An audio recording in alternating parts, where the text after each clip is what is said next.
Question 33। इस question में हमें इंटीग्रेट करना है 1/1 माइनस tan x dx को। तो tan x को साइन कॉस के टर्म्स में लिखने वाले हैं, तो 1 minus sine x upon cos x d x. एल्सियम लेके सॉल्व करोगे तो ये कॉस एक्स तो ऊपर दिखाई देगा और नीचे आएगा cos x minus sine x, cos x minus sine x d x. अब बारी है सब्स्टिट्यूशन मेथड आने की। अगर हम कॉस को टी सपोज करेंगे तो कॉस का डिफरेंशिएशन आ जाएगा माइनस साइन एक्स, ये टर्म हमारी कटेगी नहीं। तो इसके लिए हम क्या काम करेंगे, इसके डेनोमिनेटर को टी सपोज करने वाले हैं। तो लेट कर लेते हैं cos x minus sine x, इसको सपोज कर लेते हैं टी। डिफरेंशिएट करके लिखोगे तो यहाँ आएगा minus sine x minus cos x d x बराबर दिखाई देगा डी टी के। तो इससे हम डी एक्स की वैल्यू को लिख पाएंगे D T upon minus sine x minus cos x.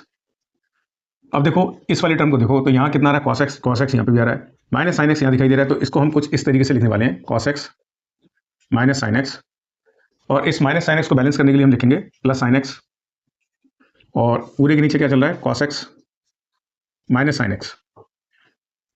अब इसे हम अगर स्प्लिट करके लिखें तो उससे हमें दिखाई देगा cos x minus sine x. तो इससे तो कट के आ जाएगा हमारे पास 1, तो इसको लिखेंगे 1। और अब इस टर्म को अगर हम देखें तो ये वाली जो टर्म है हमें कुछ इस जैसी दिखाई देगी।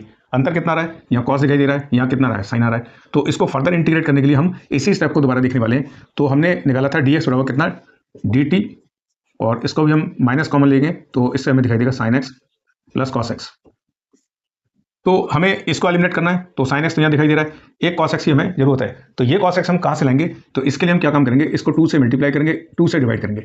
तो उसका फायदा हमें ये मिलेगा, इस 2 कॉस एक्स को हम लिख पाएंगे कॉस एक्स एक यहाँ, और एक बार हमें यहाँ कॉस एक्स दिखाई देने वाला है। तो उससे क्या फायदा मिलेगा कि जब इसे हम टी सपोज करेंगे तो ये वाला पार्ट हमारा एलिमिनेट हो जाएगा। तो हाफ से हमने क्या किया, मल्टीप्लाई किया, तो इधर भी हमारे पास हाफ दिखाई देगा, इधर भी हाफ दिखाई देगा, यहाँ देगा डी एक्स और ये हाफ यहाँ पर दिखाई देगा। अब इसको जो हमने टी सपोज किया था तो ये वाला पार्ट तो इससे कैंसिल हो जाएगा, बचेगा कितना माइनस, तो इधर दिखाई देगा 1 upon minus D D T, और 1 अपॉन टी का कितना होता है लॉग टी। तो इधर आ जाएगा हमारे पास x अपॉन 2 माइनस हाफ, और इधर आएगा लॉग मोड टी प्लस सी।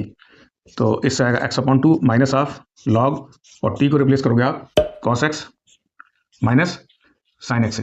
तो दिस इज योर आंसर। अब बारी है इंपॉर्टेंट टिप की। हो सकता है आपको एग्जाम में क्वेश्चन की शुरुआत इस फॉर्म में ना होकर के कुछ ऐसा दिखाई दे। तो इसके लिए भी आप क्या काम करोगे कि इसको 2 से मल्टीप्लाई करोगे और 2 से इसको डिवाइड करोगे। बाकी प्रोसीजर सेम रहने वाला है। I hope you understand this question.